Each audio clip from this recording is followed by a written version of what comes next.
Avez-vous vos Bibles ce soir? Ouvrez où vous voulez. Je vais ouvrir dans Jean au chapitre 4. Et j'aimerais vous parler d'un homme ce soir. Et la Bible appelle cet homme un officier royal. Jean au chapitre 4, à partir du verset 46. Jean 4, 46. Et on parle de Jésus et on dit, il retourna donc à Cana, en Galilée, où il avait changé l'eau en vin. Il y avait à Capernaum un officier du roi dont le fils était malade. Ayant appris que Jésus était venu de Judée en Galilée, il alla vers lui et le pria de descendre et de guérir son fils qui était près de mourir. Jésus lui dit, si vous ne voyez des miracles et des prodiges, vous ne croirez point. L'officier du roi lui dit, Seigneur, descends avant que mon enfant meure. Va, lui dit Jésus, ton fils vit. Et cet homme crut à la parole que Jésus lui avait dite, et il s'en alla. Comme il descendait déjà, ses serviteurs, venant à sa rencontre, lui apportèrent cette nouvelle. Ton fils vit. Il leur demanda à quelle heure il s'était trouvé mieux. Et ils lui dirent, hier à la 7e heure, la fièvre l'a quitté.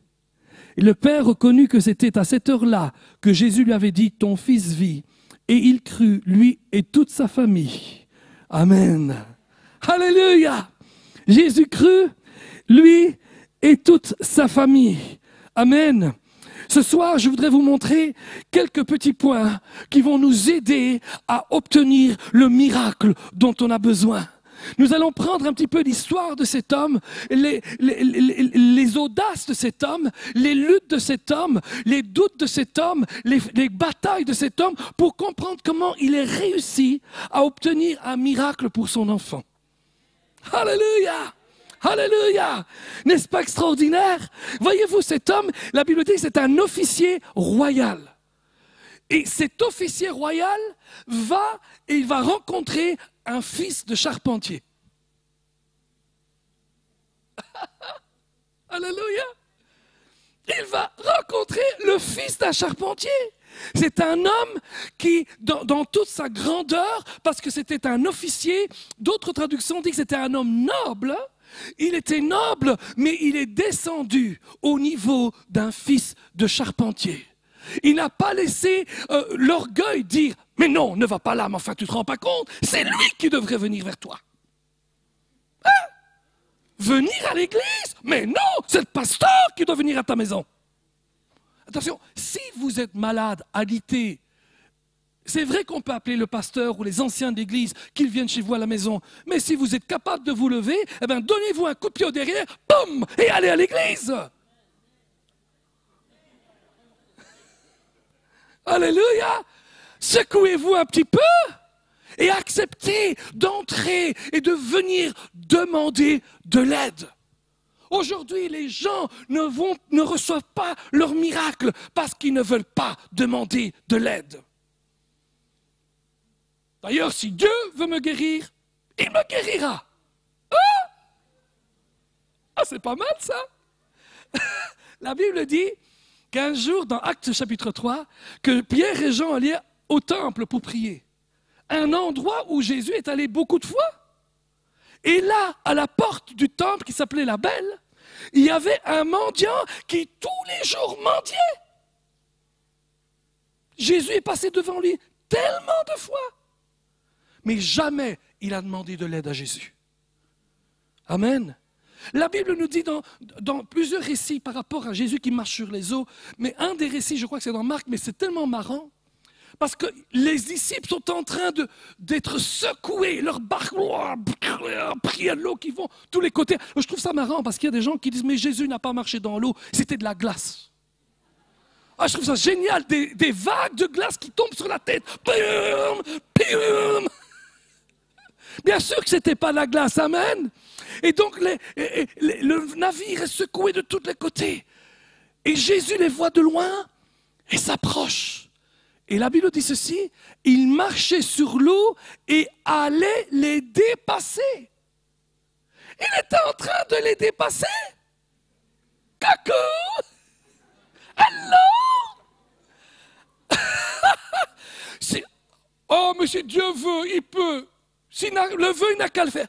Jésus était en train de les dépasser et je pense qu'il osait, il fixait les yeux sur Pierre.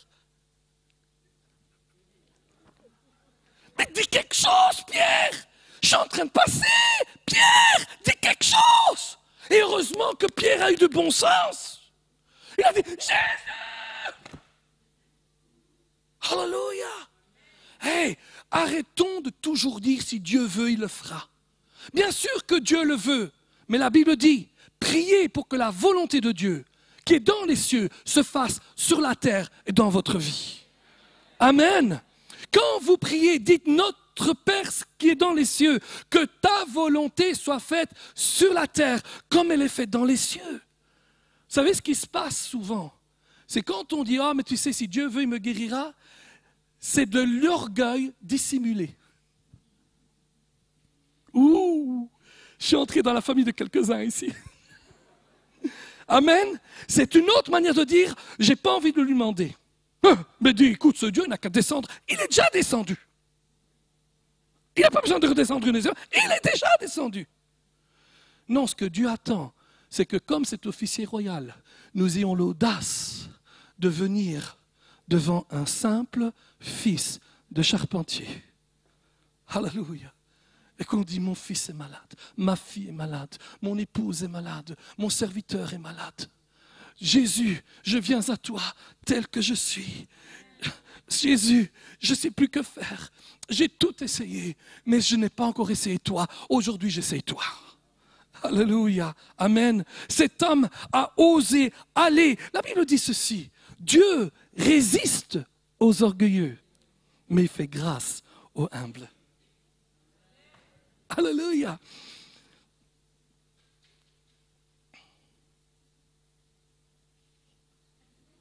Non, c'est comme ça que je fais. Regardez la deuxième chose qu'il a faite. Regardez ça, je vais le lire de nouveau avec vous, le verset 48. Il demande à Jésus de venir guérir son fils, et Jésus lui dit, si vous ne voyez pas des miracles et des prodiges, vous ne croirez point. Et l'officier du roi lui dit, Seigneur, descends avant que mon enfant ne meure. En d'autres mots, cet homme qui était un officier royal, qui n'a pas eu de honte à s'approcher du fils d'un charpentier, n'a pas laissé quoi que ce soit décourager sa détermination à se voir guéri ou à voir guérir son fils. Amen. Vous savez, Jésus a une de ses capacités à essayer de voir de quoi on est fait. Il a une de ses capacités d'aller voir jusqu'à quel point la foi des gens tient. Par exemple, il y a une femme, c'est une syrophénicienne. Elle vient vers Jésus, dit Jésus, ma fille est malade, elle est démonisée, viens la délivrer. Et il dit, tu sais madame, on ne donne pas le pain des enfants aux petits chiens. Et puis, imaginez-vous, cette femme dit, le petit chien c'est moi. Plus jamais je viens chez toi. Non, c'est pas ça qu'elle a fait. Elle s'est dit, écoute, je ne vais pas me laisser intimider par ce genre de paroles-là. Je crois que Jésus est en train de voir de quoi je suis fait, de quelle étoffe je suis fait. Eh bien, je vais lui montrer. Elle répond, tu sais quoi? Vous savez quoi? Mais les petits chiens, ils mangent quand même les miettes du pain des petits-enfants qui tombent par terre. Amen. Alléluia. Elle n'a pas accepté non pour une réponse. Elle s'est dit, je vais aller et je vais croire, je vais avoir ma détermination. Amen. Oh, d'autres fois, Jésus pose toujours ce genre de questions. Il veut savoir ce qui se passe dans ton cœur. Qu'est-ce que tu veux vraiment? La Bible dit, il y a un jeune homme qui vient vers lui. Un jeune homme riche. Il avait tout ce qu'il lui fallait. Il dit, maître, bon maître, que dois-je faire pour hériter de la vie éternelle? Et dans son cas, le Seigneur lui dit, mais tu aimeras ton Dieu, tu aimeras ton voisin. Mais il dit, je fais tout ça. Et Jésus connaissait exactement ce qui empêchait ce garçon-là d'avoir la vie éternelle. Il devait changer de Dieu. Il lui dit, vends tout ce que tu as et donne-le aux pauvres. Et la Bible dit, Et il s'en alla, rattristé. Amen. Oui, Jésus savait répondre pour voir ce qui sort de toi-même. Alors, gloire à Dieu. Si tu veux connaître Jésus-Christ comme le Seigneur et le Sauveur de ta vie ce soir, il ne te demande pas de tout vendre. Il ne te demande pas tout ton argent. Il ne demande qu'une seule chose. Il demande ta vie. Alléluia. Il dit, es-tu prêt à me recevoir comme Seigneur et Sauveur de ta vie? Amen. Un autre homme, il s'appelait Bartimée. Et Bartimée crie, dit, Jésus, fils de David, aie pitié de moi. Et Jésus vient vers Bartimée, il est aveugle, et il lui dit, que veux-tu? Ah, mais si Dieu veut que je sois guéri, il me guérira. Ah! Jésus pouvait bien voir que Bartimée était aveugle. C'est complètement évident. Non, ce n'est pas évident. Nous, on a vu des personnes sur chaise roulante, ils s'approchent devant et tout ce qu'ils voulaient, c'était de guérir du mal de tête. C'est pas grave. Donc Jésus demande, qu'est-ce que tu veux? Et il a osé dire, je veux que recouvrer la vue. Les gens autour de lui voulaient l'empêcher de s'approcher de Jésus, mais il n'a pas laissé la foule l'empêcher de venir vers Jésus. Amen. Hein? Et comme cet officier royal, il n'a pas accepté de se laisser décourager par quiconque. Il est allé et il a cru et il a obtenu ce qu'il voulait. Amen. Oh, imaginez-vous que vous êtes ici ce soir, vous vouliez entrer et qu'il n'y avait pas de place. Et on vous dit, il n'y a plus de place, bye bye. On ne dirait pas comme ça, parce qu'ici, il y a un service d'ordre excellent. Amen. Qui dirait pratiquement en pleurant, je suis désolé, il n'y a plus de place pour vous, je suis désolé. Service d'ordre, vous pouvez m'applaudir, parce que je pense beaucoup à vous. Hein? Amen. Mais imaginez-vous qu'on vous ait dit, il n'y a plus d'ordre, il n'y a plus de place. Qu'est-ce que vous auriez fait si vous vouliez vraiment obtenir votre miracle? Savez-vous quelle est la preuve que l'on désire quelque chose? La preuve du désir, c'est la poursuite de ce désir. Amen. Imaginez-vous que Jean-Pierre est un virtuose du piano. Il joue très bien du piano. C'est vrai en plus? J'ai bien fait alors prendre cet exemple-là.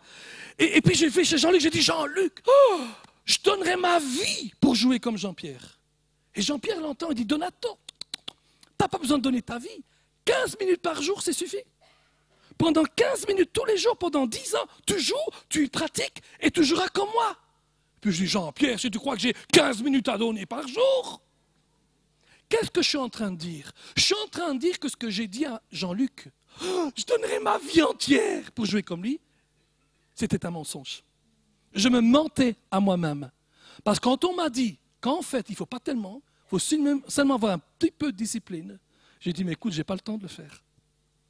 La preuve du désir, c'est que vous allez tout faire pour obtenir ce dont vous avez besoin.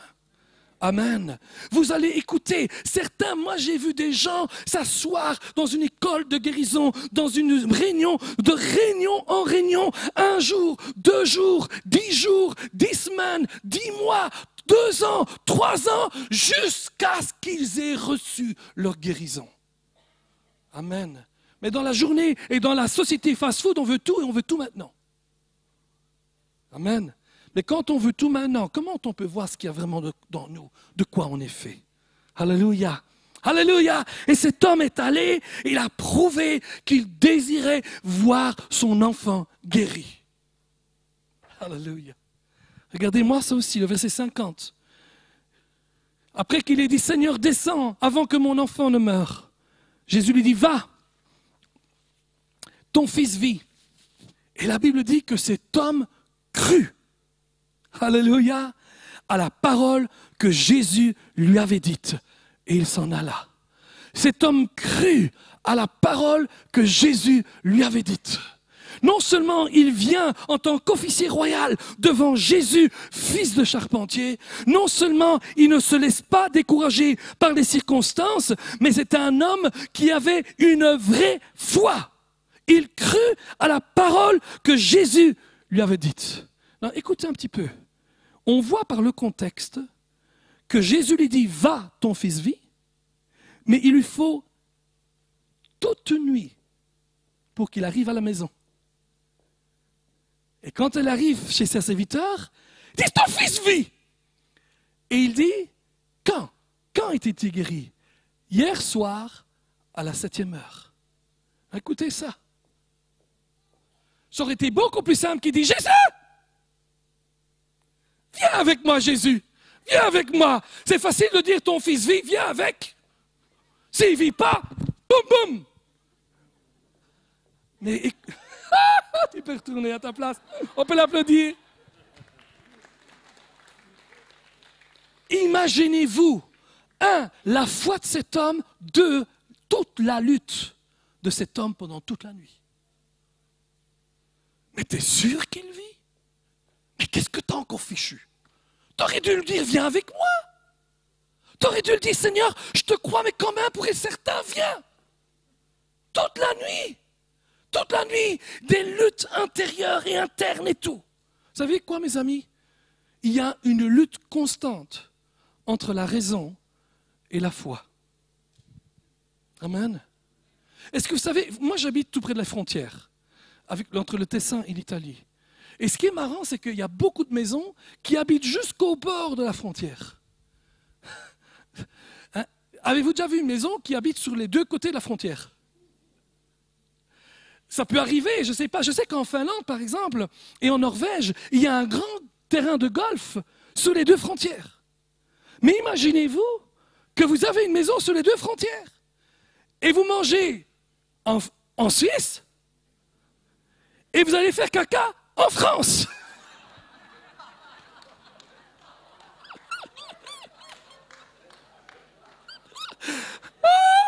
Je peux déjà m'imaginer Danny Boone faire un film là-dessus. Chérie, où tu vas? En France. Et les Français disent, allez, va jeter tes crasses chez toi, dans ton pays. Mais vous savez quoi? Beaucoup de chrétiens ont fondé leur maison sur 2 frontières. La frontière de la foi et la frontière de la raison. Constamment. Ils croient, mais tout d'un coup, ils sont déjà dans l'autre côté. Ils sont gouvernés des 2 côtés. Il y a cette foi, je sais, le pasteur me l'a dit, tellement de foi, et tout d'un coup, il y a la raison qui repart. Mais enfin, raconte pas des bêtises. Les miracles, c'était avant, c'est pas maintenant. Mais tu te rends pas compte de ce que tu racontes. Mais qu'est-ce qu'ils vont dire une fois que ton enfant va mourir? Qu'est-ce qu'ils vont dire? Ils vont dire, il était fou ce mec.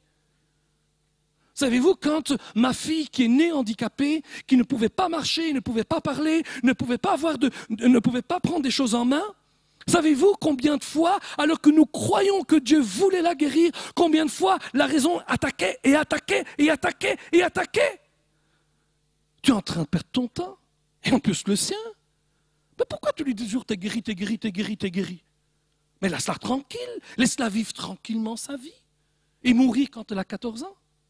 C'est une lutte entre le gouvernement de la foi et le gouvernement de la raison. Mes amis, un jour, quelqu'un doit céder. Amen. Et dans ma vie et dans votre vie, mon désir, c'est que la raison cède et que la foi triomphe. Amen, hallelujah, amen. Mais voyez-vous, les gens vivent dans ce gouvernement de la foi et les gens vivent constamment et constamment dans cette lutte entre ce qu'ils voient et ce qu'ils croient. Et la Bible dit, nous ne marchons pas par la vue, nous marchons par la foi. Non, qu'est-ce que ça veut dire marcher par la foi? Qu'est-ce que ça veut dire marcher par la vue? J'ai besoin de 5 volontaires, directement. 1, 2, 3, 4 et 5. Hop! On peut applaudir les volontaires. Ah, il y a un volontaire qui n'est plus volontaire.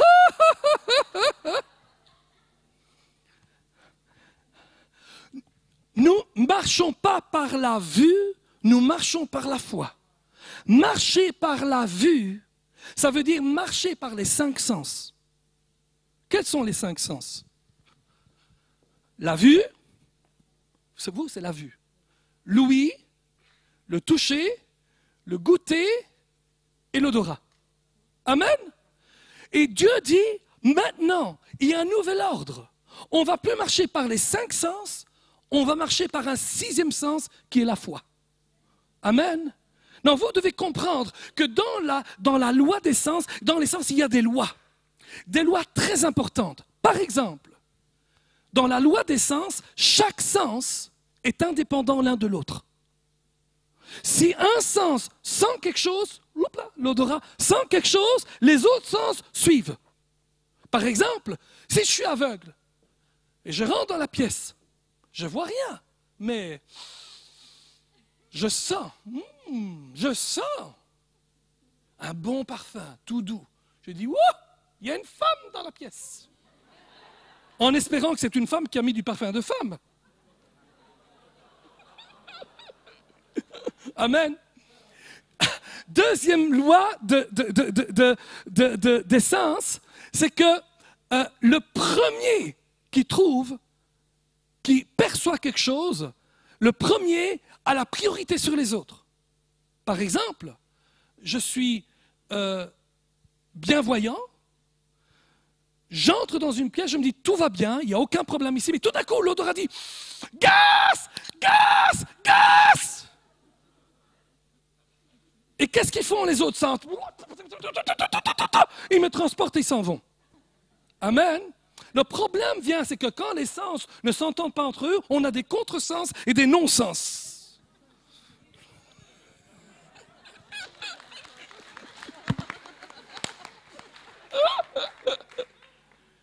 Mais maintenant, quand on applique la loi des sens, j'ai encore d'autres choses de la loi des sens, mais on ne va pas aller trop loin. Il y a un nouveau sens, c'est le sens de votre esprit. Si les 5 sens sont les sens de votre chair, de votre personnalité humaine, la foi est un 6e sens, c'est le sens de votre esprit. Amen. Amen. Et lorsque vous faites quelque chose, le premier sens qui découvre quelque chose, c'est ce sens-là qui prend la priorité. Amen.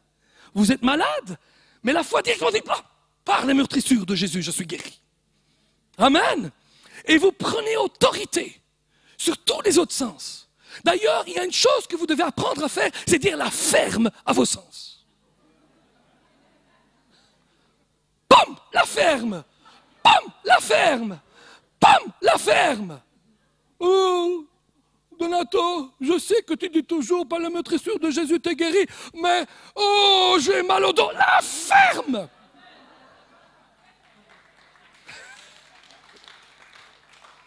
Oh, Donato, tu dis que tu es guéri, mais ça c'est la vue ici, hein?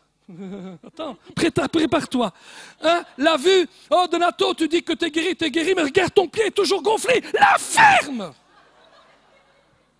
Et puis l'odorat est ici. Oh, Donato, tu dis que tu es toujours guéri, mais ta peau est toujours aussi pourrie, elle pue encore. La ferme! Il faut apprendre à dire la ferme à chacun de nos sens. Et dire, je ne marche pas par la vue. La nuit, cet homme rentrant à la maison, il a passé son temps à dire, la ferme, la ferme, la ferme, la ferme, la ferme, tais-toi! Alléluia. On peut les applaudir?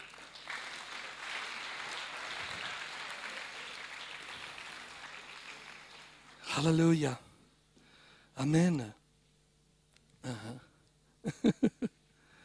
Gloire à Dieu. Cet homme a eu un combat de la foi, mais il a eu la victoire. Il a dit, si Dieu l'a dit, si Jésus l'a dit, je vais le croire. Mes amis, si ce soir, Jésus est ici, et vous entendez la parole de Dieu dire que vous êtes guéris, dites-la ferme à chacun de vos sens, et dites, je le crois. Alléluia. Dites, je le crois. Dites, je le crois. Je le crois. Nous avions une dame dans notre église, quand j'étais encore à Bruxelles, elle était alitée. Depuis 1 mois, elle avait des douleurs et des douleurs et des douleurs au dos. Pendant 1 mois, elle n'a pas travaillé. Et nous sommes allés la voir. En fait, c'était ma femme qui était allée la voir avec d'autres sœurs de l'église. Elles ont commencé à chanter, à prier dans l'esprit en d'autres langues, à croire. Tout d'un coup, ma femme dit, Alléluia, par les meurtrissures de Jésus, tu es guéri. Alléluia, par les meurtrissures de Jésus, tu es guéri. Et tout d'un coup, cette femme commence à dire la ferme à chacun de ses sens.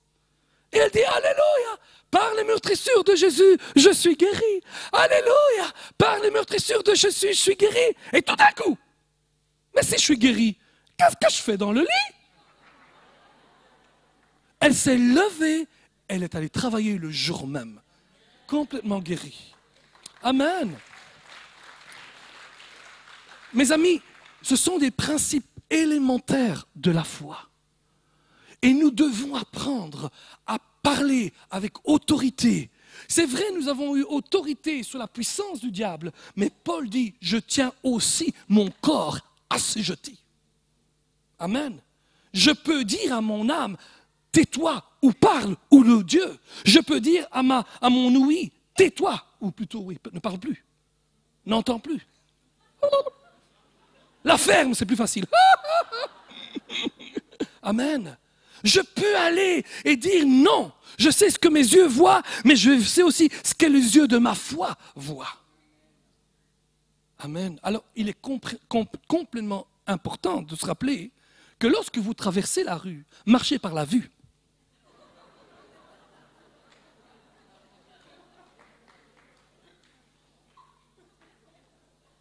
Non, mais vous rigolez, mais il y a des gens qui marchent par la foi en traversant la rue. Seigneur, si tu veux que je vive, je vivrai. Non, vous savez, Jésus dit, choisis la vie. C'est toi qui choisis de vivre. Amen. Je donne un exemple. À l'IMG, nous croyons vraiment dans l'intervention miraculeuse de Jésus-Christ, mais nous croyons aussi dans la juste intervention des médecins. Amen. J'ai vu des gens croire qu'ils marchaient par la foi, mais ils marchaient par la vue et par la présomption. Il n'y a pas longtemps, une dame, très gentille dame, et on a découvert un tout petit cancer, pas plus grand que ça, un demi-centimètre, là, en dessous du sein. Et son pasteur lui dit, écoute, il faut que tu ailles chez le médecin. Ah non, non, pasteur, moi je marche par la foi, pas par la vue. Cette femme est morte. Le médecin avait dit, une petite opération d'une demi-heure et c'était fini. Mais elle a refusé d'aller avec la sagesse que Dieu nous donne. Amen. Un petit peu, c'est comme elle aurait fait traverser la rue. Seigneur, si tu veux que je vive, eh ben fais en sorte que personne ne m'écrase. Amen. Nous croyons dans la guérison divine, mais nous croyons aussi que nous devons aller avec la foi que Dieu nous a donnée et pas au-delà de notre propre foi. Amen. Nous allons combattre pour croire plus. Amen. Mais nous allons aller avec sagesse. Et vous savez, une chose que j'ai découvert, c'est que Dieu et les médecins ont le même ennemi, la maladie. Amen. Et il y en a qui pensent, mais pas, Seigneur, pasteur, tu ne comprends pas. Mais imagine-toi que c'est Dieu qui t'envoie la maladie. Mais si tu crois que Dieu t'envoie la maladie, mais pourquoi tu vas chez le médecin? Pour t'enlever la maladie que Dieu t'aurait envoyée? Mais alors tous les hôpitaux seraient des suppôts du diable? Ah, on va enlever ce que Dieu t'a amené. Mais non! La Bible dit que Jésus allait de lieu en lieu faisant le bien et guérissant tous ceux qui étaient sous l'oppression du diable. La maladie, ce n'est pas Dieu qui l'envoie. C'est une conséquence du péché originel en Adam. Amen. Et ce sont des attaques qui viennent de l'ennemi. Mais la bonne nouvelle, c'est que Jésus nous guérit et souvent, pour nous aider à bâtir notre foi, il dit, allez, va voir le médecin quand même. Amen. Et heureusement, si nous n'étions pas allés chez le médecin, beaucoup d'entre nous serons déjà peut-être morts depuis longtemps. Mais merci Seigneur, parce qu'il donne aussi de l'intelligence aux hommes et que les hommes puissent nous aider dans notre guérison. Amen. Et finalement, le verset 54 est fort. Le verset 53, « Et le Père reconnut que c'était à cette heure-là que Jésus lui avait dit, ton fils vit, et il crut, lui et toute sa famille. » Et la troisième chose qui est arrivée dans sa vie, après être allé vers Jésus, le fils de charpentier, et s'être humilié devant lui, après avoir refusé tout découragement, après avoir combattu le combat de la foi pendant toute la nuit, pendant que le diable ou ses sens lui disaient « Mais enfin, tu ne te rends pas compte, tu aurais dû le prendre avec toi. Mais quelle bêtise que tu as fait. Tu avais la chance, tu pouvais le mettre dans ton char ou dans quoi que tu veux, mais tu pouvais le prendre avec toi. Mais imagine-toi que maintenant tu arrives à la maison, il est mort. Ta femme dira « C'est ta faute !» Il a combattu toute la nuit, mais il a cru. Et la Bible dit qu'en fin de compte, il s'est abandonné dans les mains du Seigneur. Et lui et toute sa famille ont cru en l'Éternel. Amen. Mes amis, ce soir, le Seigneur est ici pour vous apporter la guérison dont vous avez besoin. Je vous ai dit que ma fille était née handicapée, ne pouvait pas marcher, ne pouvait pas parler. Elle devait mourir à l'âge de 14 ans. Mais la bonne nouvelle, c'est que Jésus l'a guérie. Amen. Elle marche, elle parle, elle a 20 ans. Au mois de novembre, elle va faire son premier voyage missionnaire au Népal. Alléluia. Oh, et puis elle est revenue des États-Unis où elle étudie la parole de Dieu. Elle m'a dit, tu sais papa, c'est pas que je veux que vous soyez triste, mais Dieu m'a dit que je vais beaucoup voyager dans ma vie. Alléluia. Apprenons à nous approcher de Jésus-Christ en toute humilité. Apprenons à ne jamais nous laisser décourager. Apprenons à combattre le bon combat de la foi. Il est bon parce que si nous continuons, nous gagnerons. Il y a un chant super qui dit « Si par la foi, je marcherai, je te verrai. Si par la foi, je combattrai, je gagnerai. Et ma couronne sera toi, Jésus. Et ma couronne sera toi, Jésus. Je veux finir ma course. Pardon, je finirai ma course. Je finirai ma course. Je finirai ma course. Amen. Et abandonnez-vous dans les mains du Seigneur. Ce soir, mes amis, je vous demanderai de fermer les yeux. Même, je vous demanderai aussi de vous lever. Et j'aimerais bien savoir si parmi vous, il y a quelques personnes, vous n'êtes pas certain que si vous deviez quitter cette terre aujourd'hui, vous n'êtes pas certain d'aller au ciel. Oh, vous dites, oui, mais moi, tu sais, j'ai toujours fait mes bonnes actions. La Bible dit que tous ont péché et sont privés de la présence ou de la gloire de Dieu. La Bible dit que aller au ciel ne repose pas sur nos actions, sur nos bonnes œuvres, bien qu'elles soient bonnes. Le seul visa pour le ciel s'appelle Jésus-Christ. Avoir une relation personnelle avec Jésus. C'est-à-dire, oh, mais moi je suis né dans l'église. Ben écoute, je connais quelqu'un, il est né dans le McDonald's, mais il n'est pas devenu hamburger pour autant. Amen. Et le fils du garagiste à côté, il n'est pas garagiste pour autant. Amen. Non, ce n'est pas parce qu'on est né dans une église qu'on est chrétien. Un jour, le pape Jean XXIII a dit à un serviteur de Dieu qui s'appelait David du Plessis, il lui a dit, David, vous avez quelque chose que Dieu n'a pas. Et David du Plessis, qu'on appelait M. Pentecôte, d'ailleurs dit, que Dieu n'a pas? Est-il possible que Dieu n'a pas quelque chose? Et il lui dit, sa sainteté, quoi? Des petits-enfants.